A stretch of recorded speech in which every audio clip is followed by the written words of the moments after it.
اعوذ باللہ من الشیطان الرجیم، بسم اللہ الرحمن الرحیم۔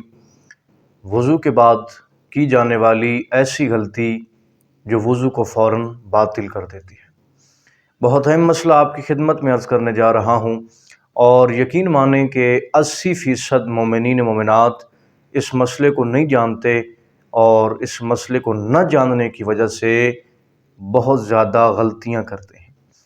تو مومنین ہمیشہ یاد رکھیں کہ وضو کے چند مبطلات ہیں، یعنی وضو کو چند چیزیں باطل کر دیتی ہیں۔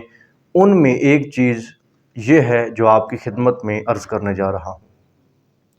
انسان وضو کرتا ہے، اور وضو کرنے کے بعد مرد ہے خاتون ہے، اگر وہ سو جاتے ہیں تو اکثر ہمارے معاشرے کے اندر مومنین مومنات یہ سمجھتے ہیں کہ جب انسان سو جائے تو تب بھی اس کا وضو باقی رہتا ہے، اور جب وہ نیند سے بیدار ہوتے ہیں تو سمجھتے ہیں کہ ہمارا وضو باقی ہے۔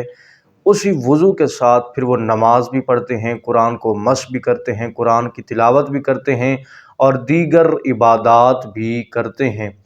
تو یہ ہمیشہ یاد رکھیں کہ اگر کوئی انسان وضو کر کے سو جاتا ہے، ایسی حالت اس پہ طاری ہو جاتی ہے کہ آنکھیں دیکھ نہ سکیں، کان سن نہ سکیں، تو اس حالت کے اندر انسان کا وضو باطل ہو جاتا ہے۔